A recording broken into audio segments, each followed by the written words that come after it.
We're all going to be correct. You got to be right. Hey, welcome everybody to Farr Beyond Podcast. I'm Scott. Micah. And we're the people who are, I'm kind of far and he's kind of beyond. And that's I guess where we're at least today. That's where we are. It's interchangeable. That's it. I want to thank everybody for joining us. And please like this show, subscribe to the channel, and share it with your friends. Most importantly, share it with your friends. And leave comments. Leave comments, whether you're watching us live here on Friday or you're watching us Monday night, watching a replay, or just kind of picking it up because it's floating out there now. Leave a comment. We'll see the comment and we'll be able to respond to it on the next show. We do this every other week. And hopefully we're giving you guys some information that's good. First of all, how you been? Everything good? Good. Great things happening. Great things happen. Lots, but like anything, when there's a lot. And you just got to kind of take it all in. Roll the punches. You're kind of doing a lot of traveling. You're all over the state. Which is great. Which you love doing that. You know, the biggest thing is we are in the relationship business, right? Right. If you think about it, you know, what do they say is the opposite of addiction? It's not recovery, it's connection. Connection, absolutely. Recovery is a big piece of what's a big piece of recovery? Connection. So building those connections around, say, meeting our FAR providers, our houses, our folks that are in recovery and just making it happen every day, amazing. Meeting our law enforcement partners, first responders, incredible. Meeting with elected officials that are really looking at solutions to this. It's half the battle right there. And just being like anything else, just being present and seeing it and listening and hearing what and then, wow, they're like, and you're doing stuff about it. Like, well, yeah, that's what we say we're going to do.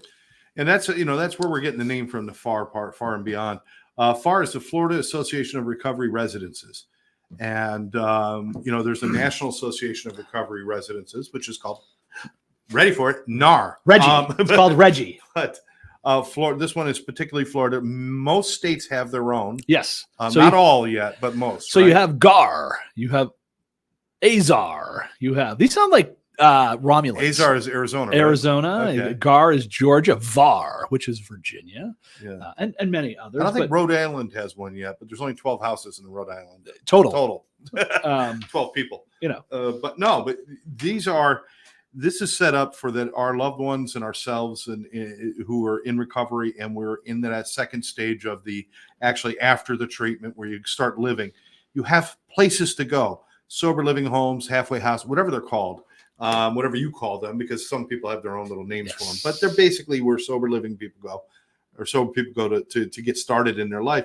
This is an association that makes sure that not only that they're up to all the standards, that's right, but supports them as well in getting things done and being able to supply services and all that stuff. So there's a lot that you do. It's not just you have to be licensed through us. There's a lot more to it. And that's it. It's about building a stronger network. So it's about education. It's about advocacy. There's a lot of every community has its own zoning rules and these things. We have all these different state standards. So when people want to get into it, we want to make sure people have all the best information. And when they go for FAR certification, it just shows that they went through that process, that they have created all the documentation, all the policies, all the procedures. They're willing to be counted in that higher standard, which at the end of the day is better for the individual in their care. I mean, a recovery residence is just that. It's a residence where recovery happens. And that's where, talk to anybody. That's where a lot of treatment is great. It's the place where people can get their foot in the door. Some people go to treatment. Some people go through the doors of AA. Some people, how they get there, God bless them. We'll be there to support anybody through that journey. But once they get into a recovery residence, we want to make sure that first level, that hierarchy of needs, right? Number one indicator of long-term recovery is that housing component. Is there safe, secure, accessible, attainable housing? And that's a benefit to the clients, obviously, to the people, and we want to protect those people. Absolutely. But there's also a benefit to the owners as well to have 100%. the information and the voice that FAR gives them. So it's not just, hey, screw the owner. The ownership of these places are just as much a concern to you, isn't it? Absolutely, because this is a constituency. If everybody's going at these things individually, as you know, individual voices in a large bureaucratic environment don't go very far. But if we have a collective voice, if we have a educated and understanding voice together, that's a constituency of consequence. So if you think about it, we have over 9,000 individuals in Farr certified housing on any given day in the state of Florida. Wow. Okay? In Palm Beach and Broward County alone, it's over half of that entire number. Where we sit and do this podcast right here in Broward County, Palm Beach County, the North Palm Beach County has, 35% of all the sober living. Wow. Delray Beach alone has 10%. So we have they're doing a fabulous job up there. Hats off to the Delray Sober Home Task Force, by the way. But you know what that is? That's a group of people, a constituency that cares. They want a higher standard. And at the end of the day, they care about the people that are in recovery. End of story. That's who we're there for every single day. Those that are doing the right thing. Yes. Those that are owning for the right reasons. Those that are creating environments for recovery. That's who we'll go to bat for every single day. Yeah, and I'll say some of the places that in the past that have done, let's say, not so good things, some things that probably weren't safe or whatever. Rarely do people, although there probably are some, but rarely do people go into a business like this. They all go in with the altruistic idea. I'm going to open a home. I'm going to help people. I'm going to do all that. And then they hit these roadblock after roadblock, and sooner or later they start cutting corners. It wasn't what they intended to do, and we understand that, but it might be where they ended up. Yeah. So now you need somebody like Farr definitely in your corner to help you shore that all up and get that stuff right. As a matter of fact, if you are thinking about a sober living or running any kind of housing for people in recovery, make Farr part of your planning. Don't wait until you're opened up, and then make it part of your planning. And it's the kind of thing like measure once, cut, or measure twice, cut once. Yeah, measure once, cut twice. Measure twice, cut once. Yes. Get Farr in your corner before you even start opening your house, and that way you don't have to redo things, and you have somebody who could say, okay, remember this and this and this, and we'll help you with this, we'll help you with this. And by the way, here's some laws and some regulations that are coming down the pike you want to know about. And also knowing the ones that we have. I mean, we've created in the last 6-7 years this entire new environment for this. So everything is in statute. I mean, there is law there that states that if you are going to accept referrals from any treatment entity, you must be Farr certified. So there's that, but we don't want to sit here with like some sort of Damocles. It's just about taking the steps to make our entire system, and I don't say industry because industry sounds like, we're creating tires or something. Our environment where we're supporting people in recovery, the more we do that cohesively, and I'm going to say this, right now, I'm missing the call. So again, to our folks at Farr, Mr. Josh Thrasser, our new CEO, Mr. Michael Schlossman, they're on the DCF regional call right now. Building out that relationship with DCF we've always had it, but we've been strengthening it. They're excellent. Our partners, right? We have our Sober Home Task Force. We have our CRT here in Broward County. We have the Northeast Housing partnership up in Jacksonville. They are growing partnerships across the state. This is exactly what we're talking about, is that we have wonderful partners. This is a statewide environment, folks in recovery all over the place. And we have tens of thousands of people in recovery. And right now, when we say we have, 237, I think, providers and 9,000 plus beds in Florida, that's just scratching the surface of a lot of other facilities that are out there. Now, we're not saying, obviously, you guys know the rules. And for those that want to do certain things, you need to be Farr certified. But the whole idea is that the more we come together, the more, again, leverage we have, the more influence we have. And quite frankly, speaking to so many of our elected officials, this is what they are excited to see, because there's at least some folks that have some answers. And that's a big thing. A lot of it, people had a lot of questions. They weren't getting any answers. So if you're not getting any answers, usually you're just going to start making decisions. So we're now a part of that decision making, and that's really important. If I want to open a restaurant in Florida, pretty much the rules are very similar from county to county, city to city, town to town. Not so when it comes to recovery residences. Each county, each town, each city, each zone may have different rules, and that can be really confusing. And having people who can have access to that information is very helpful as well. Yes. Because what you're doing in Delray, you might not be able to do in Pompano, Right. or what you do in Pompano, you maybe can't do up in Jupiter. You've got to know your territory as well. And having, I want to say, the agent of Farr behind you, where they can say, yeah, well, we know there's some things. We'll check it out. We'll tell you, or we'll help you, or we'll point you in the right direction. That's huge, isn't it? That's a real big part of it. The other part is having our municipalities now talk to each other. So we have the relationship with, say, Delray, and then I get a call from, say, Newport Richey or somewhere else across. It's like they have great folks in Delray that have designed, zoning and regulation. We've had really great attorneys work with these communities to work on that. And now we can point the municipality to the municipality, and they're working together. And this is beautiful. What a great point. What a concept. When you got a successful area, yes, you can connect that area with other areas that are maybe it's just starting to take root, and they can see this is how we've done it successfully. Right. And stuff. And it's not say, hey, we know every community has their own is unique. However, we can look at certain things that are comprehensive. So the other part of that is if someone who lives in Delray, for example, and they do look at Florida, people move all over the state. Yeah. So one of the things too is we're building out this recovery-oriented system of care where recovery is in the first position, right?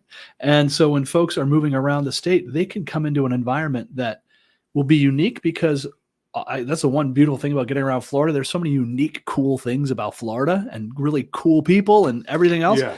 But also it's nice to know there's some things that are familiar.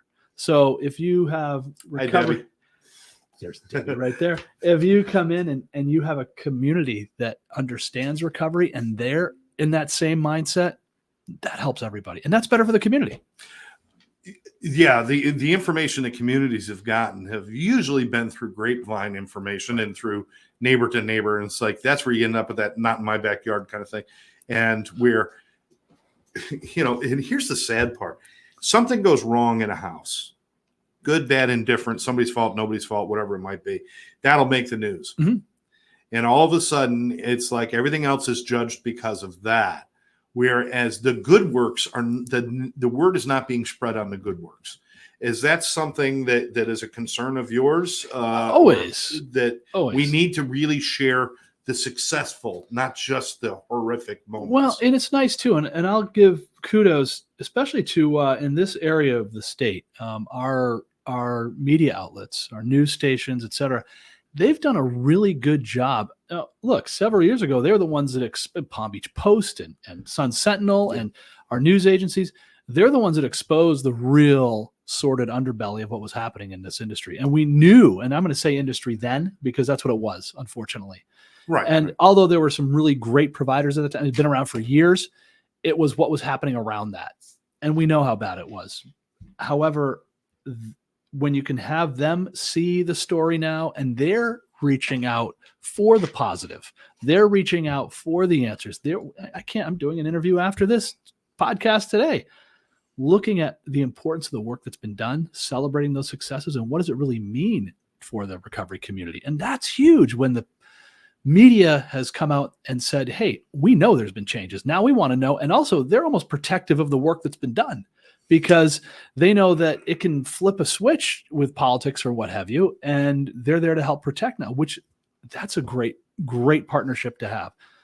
Look, and if things happen, we'll be there to have that conversation as opposed to just having to react to something yet again. That's great. Information, the spreading of information and knowledge is so important.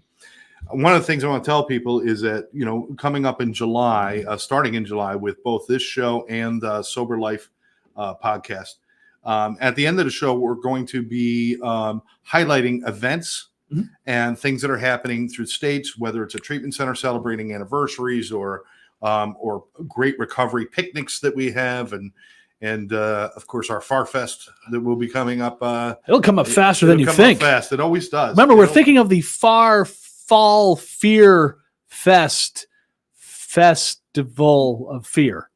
Why are we putting fear in there? Because it was Halloween. We wanted to have something scare, fear, far. We're going to do something. Play on words. I don't know. But let this be your source of some information. And if you have an event, either email us or more importantly, just put it in the comments and we'll pick it up and we'll contact you. And if you have an event coming up that's about recovery or about mental health awareness, let us know. And we want to make sure we get that information out to everybody. It's so, so important. Now, one of the things I want to talk about today is the obvious losses that we've had. These are big ones. And, we've talked about things like, great recovery movies and different things like that, music. But the losses that we've suffered because of mental health issues and addiction issues, sure, astronomical. In the arts, I don't know that this is a non-scientific opinion, but it seems like we have a disproportion of folks in the creative arts that we lose at younger ages or along the way to addiction and it kind of mental health.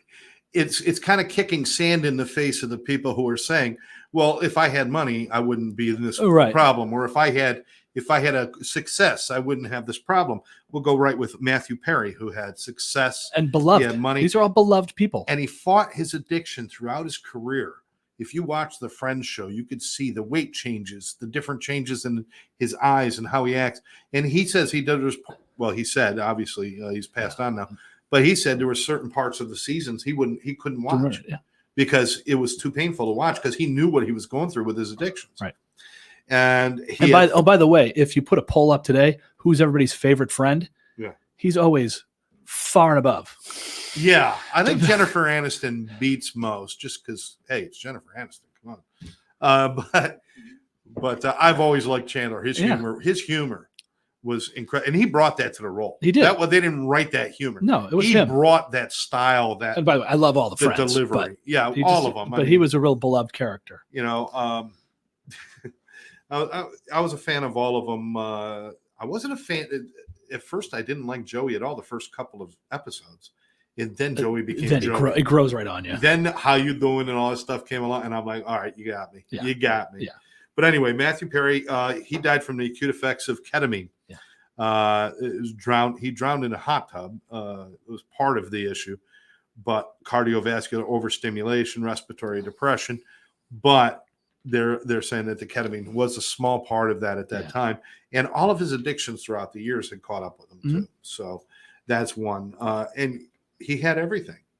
He was on the biggest show on television. Yes, with the biggest contracts in television. Oh yeah, which I love the way they did their contracts. Yeah, they negotiated one price for all for one for all. Yes, nobody got more than the other person. Nope. And you get all of us or none of us. And that's how you keep a great ensemble cast together. Right.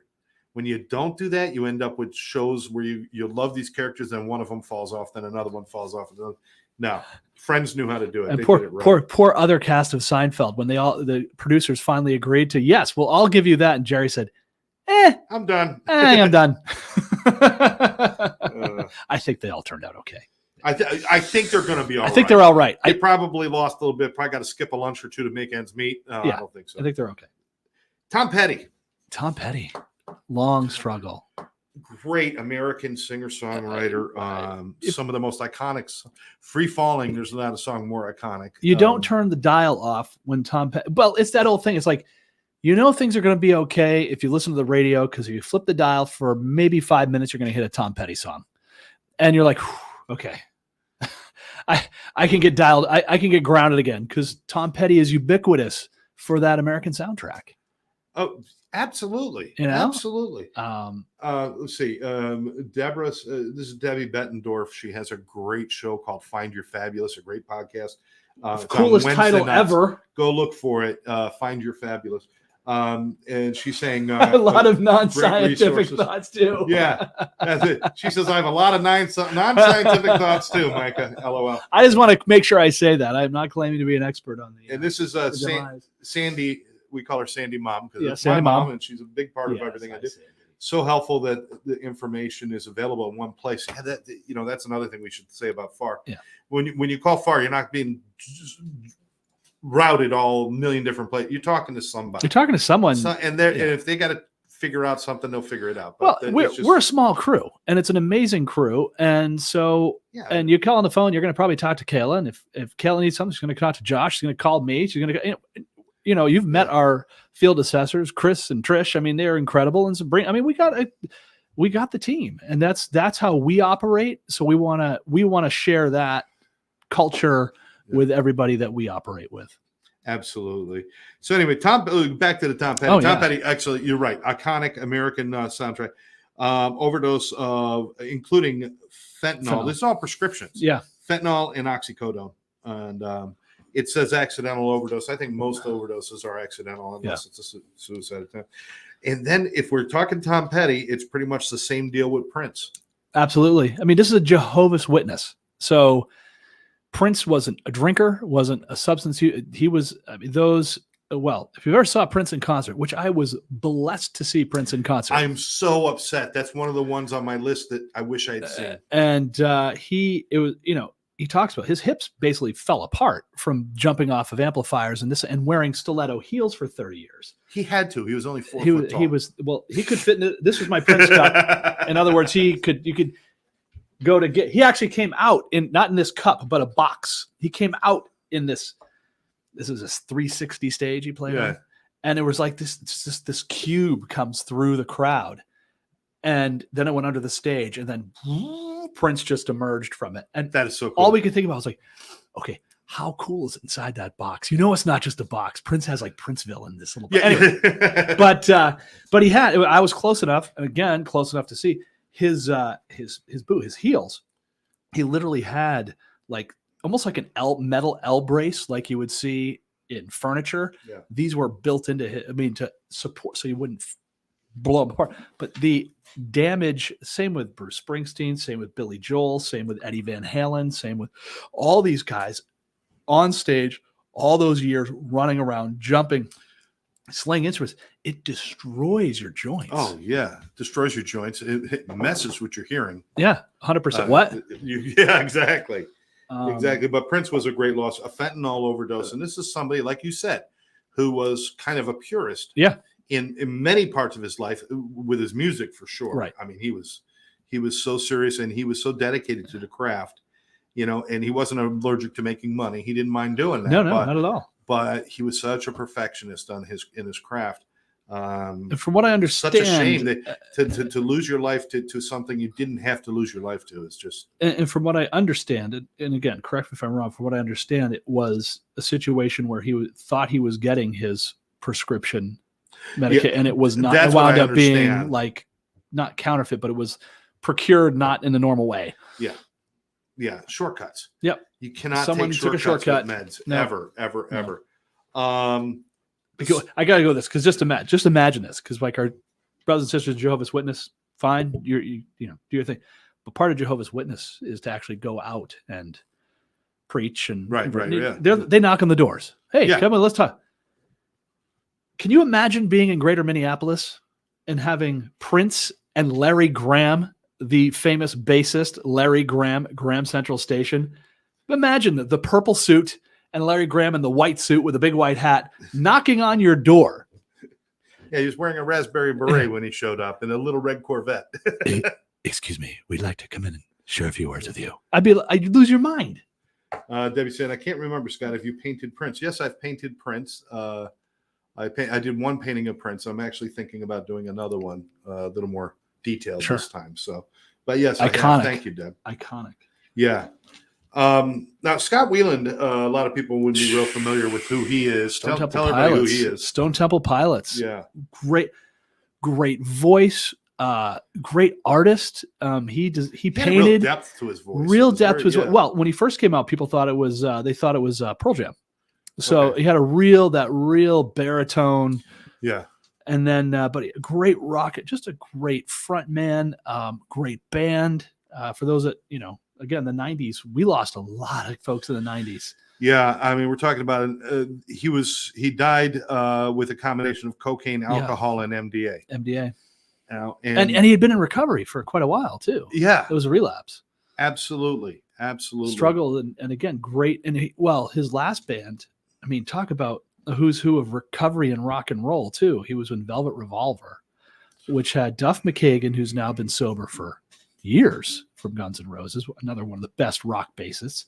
Let's see here. Who was Velvet Revolver? Was that Chad? Not Chad Smith. Supergroup. Okay. Supergroup. And he was the lead singer of Velvet Revolver. Actually, I want to say it was Slash and Duff and Scott Weiland. It was like cast-offs of Guns N' Roses and Scott Weiland. But regardless, he great talent, great artist. He was a painter. He was a fashion designer. It's just unbelievable talent. It's funny because sometimes the talented people are the ones you got to watch the closest, because when you have like a musical talent, painting, writing, doing things like that, your mind becomes so much more of you spend your time in your mind, and there's more. It's almost more.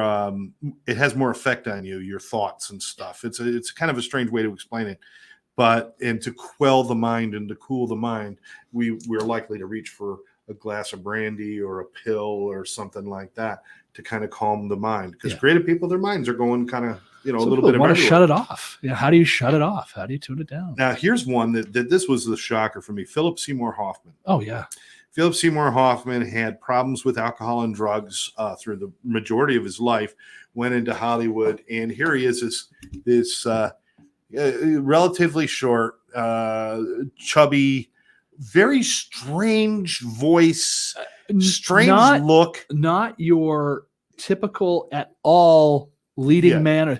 Not making People Magazine Sexiest Man of the Year, maybe Pet Magazine Sexy. I mean, he was just so odd, and he had such a hard time breaking in. And then he sobered up, and he started to really try and put himself. And he started getting. He was always a master of the craft. He just couldn't get himself over that, right? Because he saw the limitations, just like you know what? If you see your own limitations, you're going to project those limitations, and that's what he was doing. He got sober and became a little more confident. He started getting these roles. Next thing you know, I mean, just overnight, he went from Boogie Nights to Capote, which he was brilliant. And he was the best. Look, I'll say it. He was the best actor of his generation. He one of the absolutely. I know they say one of the best. I had the pleasure of actually meeting him. Get out of here. Meeting, which was, Mr. Hoffman, how are you? Good to see you. You know, that kind of thing. I was an extra on a movie in Maine. No kidding. Empire Falls, and we were at Craft Services. And my whole goal was not to meet Phil Seymour Hoffman. My goal was to meet Paul Newman. Right. Before he passed away. Apparently, he flew in, did like 2 days of shooting, and was out. But Craft Services, all the condiments were all Newman's own. But that's beside the story. Of course. But we're there, and here comes Philip Seymour Hoffman, and then someone's walking with an umbrella. It's very nice to everybody. But you're right. I was like, the thing that remarked me the most was after I got over the fact that I was like, oh, that's Philip Seymour Hoffman. Was he had a massive head. He had a giant head, and not a big guy, but a giant head. But again, he was unbelievably and again, he relapsed again, and this time, unfortunately, it was opiates that was in it. He was at the top. The top. He was one of the most demanded, highest paid people in Hollywood at the time that he died. That's right. And so he had all the success he wanted. He had the acceptance that he wanted. The acceptance, which is the biggest thing. And then he still relapsed back into, they found heroin, cocaine, benzos, and amphetamines in his system. I mean, it was just, this was a parade of drugs running through his system. And he died, from the mixture overdose, if you will. There was a line from that era. It was the Hoffman Cheadle line, which was basically, if you're going to have a movie today, you better have Philip Seymour Hoffman or Don Cheadle or both in the movie if you want it made. I'll tell you what, one of the movies that I enjoyed the most, and he didn't have a huge part in it, was Patch Adams with Robin Williams. Yeah, he had a great part in that. And the interactions between him and Robin Williams were so freaking brilliant. Yeah. And now to sit here and say they're both gone. A brilliant comedian, a brilliant actor. Yeah. And Seymour Hoffman, I got to tell you, he cracked me up as much as any comedian because he always did that serious thing, but we're laughing because of the way he. And they're both gone, both with obvious, problems with their thinking and mental health issues, and definitely they were bouncing in and out of drugs, and just what a freaking waste. I'm trying to push this through. I'm not sure what the real point is that you're going to take away, but the point I'm really trying to get out to the people is it's not the things, right? Because these people have everything. They just don't. It's something that's missing up here. It's that mindset. It's the belief that I'm okay without that stuff. Well, and I think it's so complex. And some of the, like, Robin Williams suffered from Louis. But there's a name for it. We'll have to look it up. Yeah. And this is a degenerative mental condition. Right. So he suffered with that for a number of years, and you don't know where, like anything else, we think we know someone. I mean, Robin Williams, I grew up with Robin Williams. You grew up with Robin Williams, and we saw him from the beginning when he was nothing. He was a mime, right? He was a famous mime. Mork and Mindy was actually quality television. Well, you got to remember too, you had this, like, Billy Crystal and Robin Williams, Christopher Reeves. All these guys were best friends growing up in New York. They went to Juilliard. These were talented. These are all the guys that came out of they were kids in the 60s and were young adults in the 70s, and they were just unbelievable talents that and really took that next level of what a superstar was, right? Like we went from stars to, like, because that's part of the media, that's part of all kinds of, but like superstars, and they were just household names. Yeah. And so, but we think because of that exposure, we think we know them so well, but obviously behind the scene, what they're dealing with, what their lives are, it's like anybody. It's like any neighbor you think you know. Yeah. Yeah, but you don't know what's going on. Something behind could be the curtain, happening. That's right. And something could be happening. And as we know, a lot of this, when you talk about Robin Williams, Phil Seymour Hoffman, they have other co-occurring things that are happening, and the substance use is usually the medication for that. And if you look at especially the opiate piece, obviously, look, fentanyl and its derivatives are the hypercharged version of that. No one intends to take something that strong. It's just what the market has created. Yeah.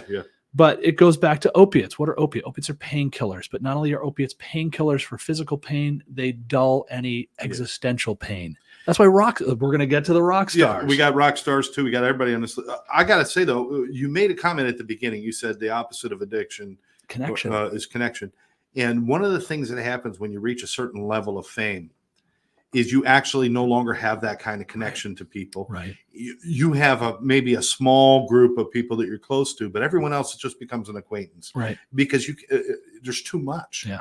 And so almost being one of the most famous faces in the world is Robin Williams at a certain point. Definitely top list of the funniest guy you want in your movie, this, that, Mrs. Doubtfire, whatever it is, all at the top. And yet all of that creates a small little cubicle for him. A lot of where people I only got a alone. couple people. Yeah. I got my wife and I got my kids and I've got one or two friends, and because you can't go out there and be like you and me where we can make tons of friends all over the place and we don't have to worry about that. People just don't know that I'm famous yet. That's all. No, but that's a problem. See us at an airport. Fame does not create connection. Fame creates isolation. Fame creates isolation. And I think that really, when you look at this list, you think of the rock stars, you think of that, that whole toppermost of the poppermost line, John Lennon, right? Yeah.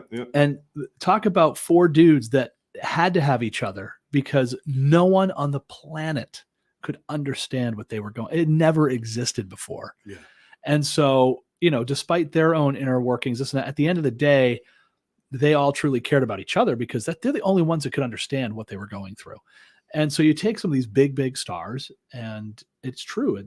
If you talk to most of them, they're like, it's isolating. Now, would they trade it for no, generally most people wouldn't. But the idea is that, hey, what else?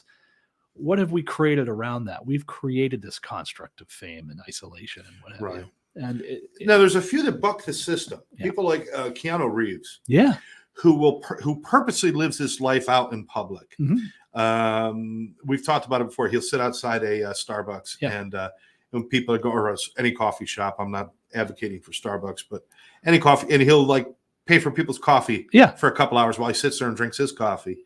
And the funny thing is people kind of respect him because he is out there and he doesn't have bodyguards around him and all this stuff. He's just kind of out there. He's wearing his jeans and a t-shirt. He just rode a motorcycle he put together with duct tape. And that's him. Don't let the duct tape fool you. Yeah. He owns a motorcycle company now. Oh, does he now? Oh, yes. They're very nice and very expensive, but they're awesome. And he also rocks. He's in a band. For a long, he's been having his rock and roll career as long as he was an actor, just like Johnny Depp. I was going to say Johnny Depp and Kevin Bacon. Great Bacon brothers. The Bacon brothers. I mean, of course, you know what? That just proves how great Bacon is. You can put it in a rock band's name, and that's good. Yeah, so Bacon is good no matter what. Well, Bacon is always good. Kevin Bacon has to be in a band. 6 Degrees of Kevin Bacon. Yeah. So now you could connect him to every band. I mean, Kevin Bacon can his fame is based on his name. Yeah, because you put bacon in anything, and everybody likes it. If his last name was Scrapple, nobody would know him. Kevin Scrapple. He'd be famous in the greater Philadelphia area. Yeah, that's right. Whitney Houston. Talk just about a tragic waste of probably one of the purest voices in the history of music. Of her generation, the best. I'm not saying one of, but she was the best voice of that generation. I think the only active person at that time, but this is actually probably not a comparison because Barbra Streisand was well before her. Oh, yeah. But she was still singing. But I compared that, like Barbra Streisand to me was one of the greatest voices of her time. Whitney Houston, she owned the thing. I mean, I get this whole thing. Who's the one from Canada there? Celine Dion. Celine Dion. Great voice. Can't hold a candle to Whitney, though. No. I don't think. No. My opinion. I'm a huge Mariah Carey fan. Mariah Carey. Nope. Mariah Carey was just on the kind of the mid Whitney Houston time. Yeah. And there's comparisons there. It's like, no, you had Whitney. Because of Whitney, you could have Mariah Carey, right? Yeah. You had Barbra Streisand. You could have Celine Dion. She made, you know what I mean? She made the ballad popular again. She created that love song again because love songs were kind of dying out. And she brought it back but I mean, well, look at that. What was it? What year was The Bodyguard? 91, 92, whenever that was? Something like that. Yeah. Okay. So think about it. What was hot on the charts then? You had R&B still. You had like early that research of R&B, Boyz II Men. Boyz II Men. You had a lot of boy bands at that time. Well, those guys, all that stuff. And also, obviously, you had the last 9 days of hair metal. You had before grunge kicked it all up. But then you had, boom, Whitney Houston, top of the planet. Yeah, cutting right through. I mean, look, Michael Jackson was still making records then too, but Whitney Houston, that type of voice, and that voice was just. If Aretha Franklin, Donna Summer, and a few others got together and had a baby, it would have been Whitney Houston. She brought all the purity, but she did all of that struggling through addiction every freaking day. And a lot. I mean, just a depth of so much has come out after, and that's some of the abuse. But just. On both ways, like everything became toxic. Everything became. It's even hard to describe. Like, it's a true tragedy. That was a tragic figure. They found in her body. Now she drowned. She did, but she drowned because she was under the influence, and it's a contributor. Right. Her actual death was caused by the drowning, but cocaine. She also had heart disease because of what she was doing. Yeah. They found Flexeril, marijuana, Xanax, Benadryl. And a few other laundry list of drugs within her system that didn't contribute immediately to her death. No. But that was, wow. Just, again, stop thinking that if your life was easier, if your life was better, if your dreams come true, you can straighten yourself out. Straighten yourself out, create your dreams, and then keep straightened out. Or if your dreams are coming true, make sure you get straight. Yeah. But these people made it to the top. They were at the top of the mountain. Any one of these people. Well, the ones you name, I mean, think about it. In the rock pantheon, Tom Petty is up there in the upper echelon. Prince may be the top of the echelon. Whitney Houston, in her field, that is the top. This is rock and roll heaven you're talking about. Absolutely. And, we got Sandy saying, Teen Idol, Elvis, heartbreaking. Yeah. Elvis again, Presley. Talk about alone. Dude that felt, I mean, he had his stuff. But people forget, he looked horrible. He was 42. He was 42. 42. And his career was 20 years. For all you conspiracy theorists out there who believe that Elvis and Jim Morrison are sitting somewhere in a cafe drinking coffee or eating eggs, not true. No. And I could prove that he died because no self-respecting human being would fake a death the way he died. No. It's like, okay, plane crash. Nah. Car crash. Nah. Shot. Drive-by. This, that. Wait a minute. How about dying on a toilet? Yes. I'll take that. No. What a horrible way the king died on the throne. But what a horrible way to go for somebody who was so obsessed with what people thought about him, about what his fans thought about him. And his fan, I mean, when you look at and I use that word a lot, but until Elvis, he was the first true global superstar. Oh my God. Yeah. He was the first. And talk about a lonely place, because two things. One, no one had ever done it. It's like the Beatles. That's what the Beatles always said. It's like, well, they all wanted to be Elvis, but they realized we at least have each other, right? He's on his own. And you are the king of the world, but you are also have a grip on you by a manager who dictated everything you did, made horrible decisions that were good for Colonel Tom, but not always good for Elvis. Yeah. Right. And and he also dealt with a whole litany of physical from all the touring and all the stuff he did. So absolutely, one thing led to another. And because he was also a very strong man of faith. If you listen to Elvis's gospel recordings, they're better than any rock and roll recording he made. His connection to his family, his mother especially, was a beautiful connection. I mean, he and his father, they were great up until the end. Mm-hmm. His father actually, came to him. I mean, this is a very well publicized story that his father got concerned about the pills and the weight and all the things going on with Elvis. And Elvis, basically told him, stay in your place and don't talk to me about that stuff or I'll fire you. Yeah. And his father shut up. Yeah. And listen, guys, your kids, if they're having a problem, speak up. I don't care if they get mad at you. I don't care if they hate you. They can hate you for a good, long life, but speak up. Do not be silent when you see somebody you love suffering. If it's mental health, addiction, alcoholism, whatever it might be, speak up and say something, because it's so much better to say, well, I did good. I tried, than to say, I wish I said something. Because how many people end up with that? Sure. And look, it's up to the individual if they're going to do something about it or not. Yeah. You don't want to not say something. No. But at the end of the day, you can't make someone. No, you're not going to make somebody change, but you got to, the minute you stand back and say, well, I'm just going to let it happen. It'll happen. You become part of that issue. It'll happen. You become part of that issue. And I at one point I had to say to my daughter, I will participate in any part of your life you want, but I will not participate in your death. Yeah. And I basically threw her out of the house. She's clean and sober today and doing wonderful. So a couple other, let's get to some more, because we're just burning through time here. Like I said, this is one we can do. We can do in like 6 parts. Amy Winehouse. Amy Winehouse. Now, here's the thing. I'm not a fan of her music, but I appreciate her music.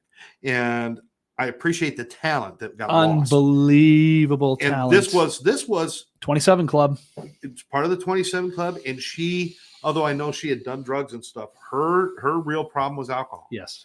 And I don't want that to get lost with all the talk about fentanyl and opiates and benzos and all the other things. And don't forget, alcohol is still the number one killer and the most dangerous detox you can have. And that's what killed her.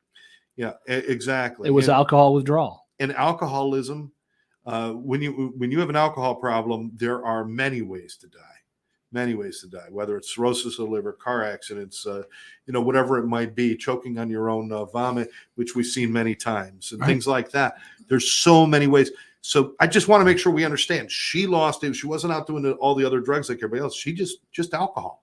And it killed her at 27 years old. 27. Well, let's go down that hole, shall we? Oh, let's go down the 27 hole. I'm recently, but I did want. Well, before we do that, I want to touch on an artist or a recent artist. Speaking of mental health, right? A couple. We lost Mac Miller, hip hop artist who, again, voice of his generation, right? Very talented, and in his last album, both him and Juice WRLD, both two very talented artists. That their cry for help was in their music. Yeah. It was in the music. And so, I think that a lot of folks, young people today, really relate to those two artists, and let's listen and use that as an informant to what we can do to help people when they're literally putting their pain on record. Yeah. Mac Miller overdose of fentanyl, cocaine, and alcohol. But he wasn't an old guy. He might have been 27 too. And Juice WRLD. Now he died from an overdose of Percocets.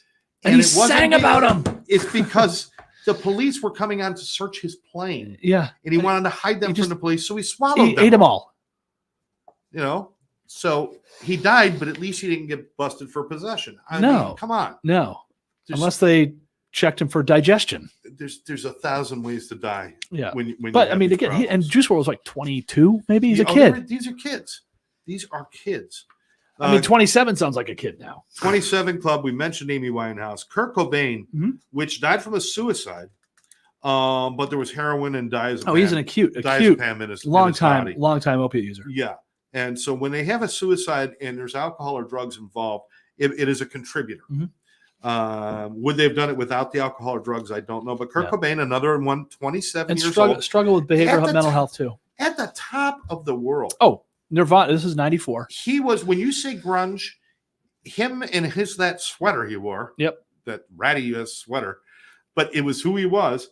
That's what comes to mind. And part of the reason the grunge did not continue further, I mean, it went so far and then it kind of died. That was the modern version of the day the music died. Yes. Thank you. Yes, absolutely. And absolutely. When Kurt, well, there was other ones too in that Seattle Sound that passed away because shortly thereafter, Lane Staley of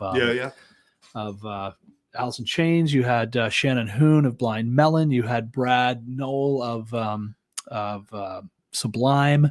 Now, they were an LA band, but a lot of that era, alternate rock, things like that. Right.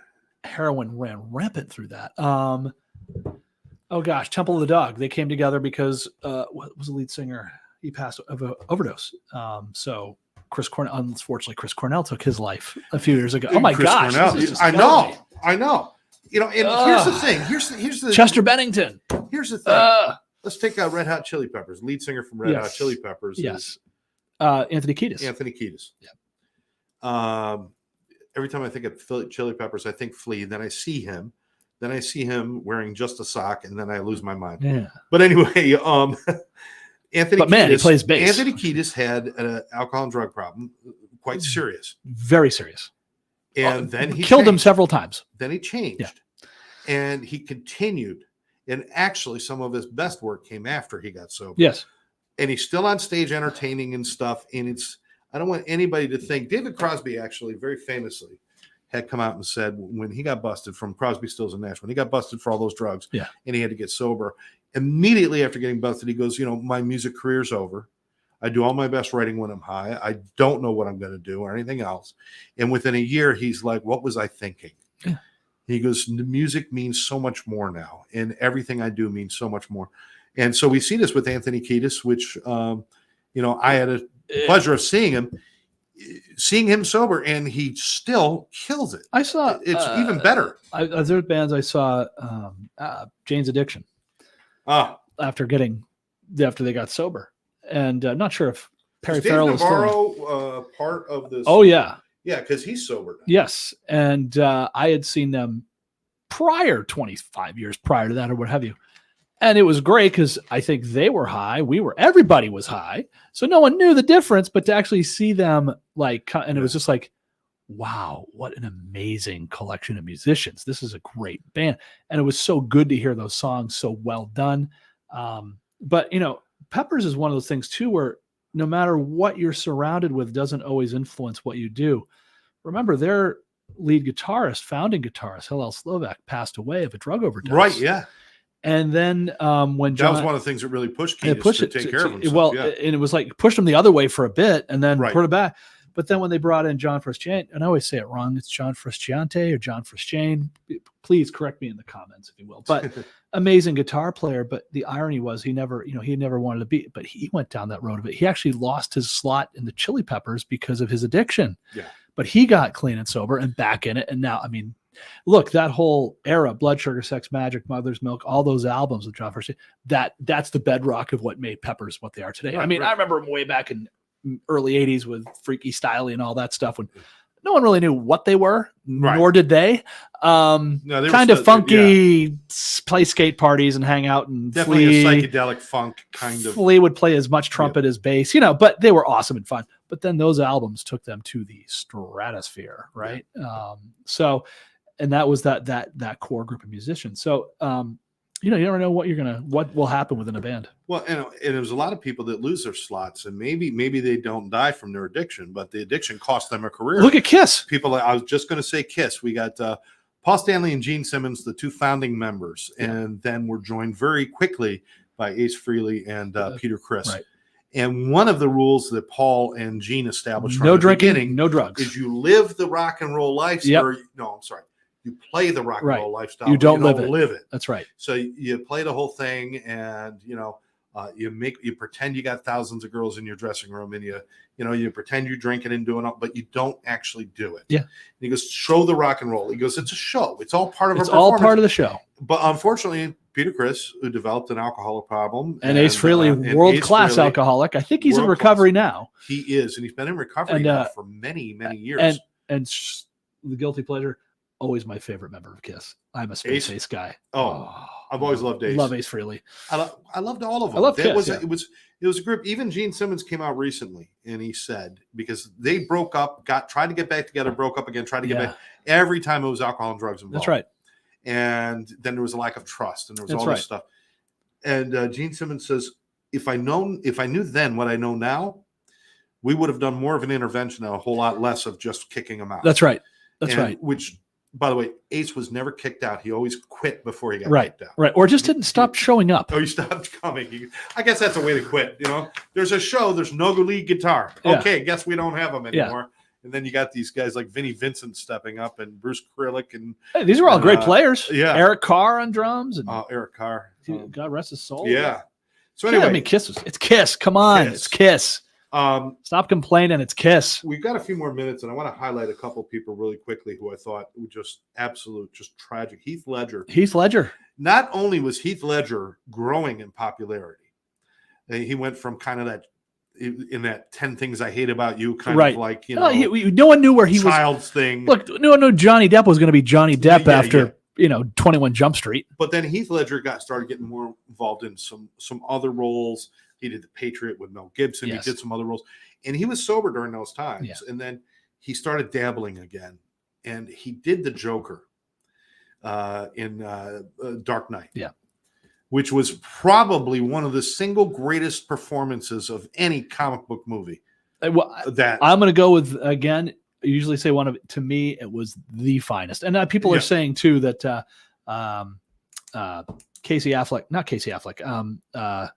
Joaquin Phoenix as Joaquin Phoenix. Yeah. No. Yes. Yeah. Joaquin Phoenix. I almost said River Phoenix. His brother. River Phoenix. Speaking of that, that's on the list. He's on the list. But Joaquin Phoenix Joker, people say, "Oh my!" It's like because he had Heath Ledger's to look for depth. Yes. And Joaquin took it in a totally different direction. Brilliant. Where he actually showed the development of insanity of the character. Yes. And he really didn't fill the role of being the Joker until the last few minutes of the film. Right. But the transition. But to actually have somebody in a live action Batman movie, Superman movie, whatever, you've got all these things, and you get people like Gene Hackman being Lex Luthor, and when they first brought in what's his name for Joker, the first one, Jack Nicholson. Jack Nicholson, who was great. It was great, but it was very campy. It was more like the 60s, comic book, 1960s TV show than it was, but to actually create a character where it was like almost a believable. Yeah. And he was so good. Oscar nominated. Never got to see it come out. No. He died before it was released. It was a performance that, had he lived, would have changed his career forever on like a trajectory into insanity. It's like, look, you take Heath Ledger, Philip Seymour Hoffman, both passed away. Yes. Good God. Those guys right there were we literally, usually you think of it this way. Think of like the dualities of superstars that kind of define a generation of actors. Pacino and De Niro, right? Yeah. They came out of the early 70s. Redford and Newman, right? Boom. It's like literally, even in a strange way, but Harrison Ford for a long time, and I'm trying to think of who was it's not Second Banana, but there was always like that twin. Yeah. And Ledger and Philip Seymour Hoffman were the guy. They were the it guys. Those were the two guys. It guys. That's like, if I can't get one, I want the other. Or these are the guys. Right. If I got one of these guys in my movie, I got them. And they're going to just go back and forth for the next 20 years. And to lose it, combined drug toxicity due to oxycodone, hydrocodone, Alpazoram, dipazolam, just a cocktail. It was a cocktail. Unbelievable. There's 7 different drugs listed here. And the shame is like I said, here he is at the pinnacle. And 27 years old. Unbelievable. Unbelievable. Sad. We'll have to pick this up on the next show. Look at these because sheets. We go on lists and lists and lists. Hey, now, here's the funny thing is, Philip Seymour Hoffman dies from drugs. Yes. What was one of his most famous roles? Truman Capote. Truman Capote died from liver disease because of alcoholism. And not an old man. Truman Capote was not an old guy. No. He just walked like he was old from the time he was 4. From the time he was, first time he ever made a public appearance, you thought he was 73 years old. No. I'm 17. Listen, we haven't even touched on some of the great ones, like the people like John Belushi, Freddie Prinze. I mean, talking about. You could do, when we kind of cross barriers with Robin Williams, take the comedians. Oh, Sam Kinison. I know it was a car accident, but right. I mean, he was also on his way to kind of get cleaned up. But Kinison, I think we're definitely gonna have to. Oh my gosh! On the next show, Lenny Bruce. I want to end with this one. Sigmund Freud, legendary cocaine user. Sigmund Freud, legendary. This is the guy that we follow as the modern father of modern psychology and psychiatric. And everybody's, say Freud did this, Freud did that. Why do we follow a man who's never had a picture taken of him where he smiles? Right. Look at every picture you've ever seen. But did anybody smile in that era? Miserable cuss. When those pictures were taken, nobody smiled. I don't know. There isn't a single smile in a picture from 1860 to 1928. He committed suicide on morphine. Yeah. And this is the guy. Wow. So there's so much here. The point is, it's not about your situation in life that's going to dictate if you're okay. Yeah. It's about you being okay, and then you could change the situation of your life. Yeah. Don't wait for these people are at the top of their games. I mean, one of the ones that really hit me hard was Tom Petty. Yeah. I'm just going to say. Yeah. Because Tom Petty was one of those people that I'd followed from the time I could remember. And just every song was so iconic. And it was just like I didn't even see him as a superstar. I saw him as a comforting friend that I've always absolutely. Had with me. He was your rock and roll buddy. Like, I got Tom Petty. You're superstars, but I got Tom Petty. Everybody had Tom Petty. He was in the movie The Postman with Kevin Costner. Yes. Not a great film. No. Enjoyable, and if you got 7.5 hours to kill, it's worth watching. I mean, it's a long neat movie. Premise. It's a neat premise, and it's just good parts to it, and there's kind of some fun to. But Tom Petty had maybe 7 minutes of film time in that movie, and I watched that movie again and again because he's in it. Sure. Because in that 7 minutes, I could say, "There's Tom Petty." There's Tom Petty in a movie, and he's talking about, "I used to be a musician," and it's like, Well, it's kind of like Keith Richards as Jack Sparrow's dad in Pirates of the Caribbean. That's. How about Mick Fleetwood in The Running Man? In The Running Man, yeah. Yes. Yeah. There we go. And you know what? There's so many things we could talk about, guys. We love entertainment. We love music and movies and all these other things. And the only thing we despise is letting people suffer and having people suffer without help. So that's what we want to make sure we leave you guys with that. If you know somebody who's got a problem, say something, do something, call somebody. If you don't even know what to do, call Farr, and they'll help you find a place. I mean, even though that's not their job, there's people there that care. Find somebody who cares. Call a doctor. Call a treatment center. Take them to a meeting. Do something. And but don't let them sit in it. And I'll say it right now. If you really feel someone is in need, or if you're in need, don't forget to reach out to 988, which is our national behavioral health hotline. Absolutely. It can help you, 988, National 988, because we needed and have something that can help you in this moment. So don't forget that. Hey, Lynn, thanks for checking in with us. That's my buddy Lynn from out there in Montana. Checking in. Love Montana. Did the snow finally melt? Is it going to the Sun Road clear? I got a call. It melted yesterday. I want to thank you all for being with us today. Any final thoughts you want to throw out there? I mean, we're doing this. Some of this is entertainment. Some of it we're having fun with, but it's also, you got to show some reverence for what's happened. It's reverence for what's happened. And I think the only thing I think of is, look, just because you think everything's together for somebody isn't always the case. There's 4 pages, 5 pages of folks that we all know. These are not, by the way, Not a single one of that people on that list generally has a negative thing thought about them.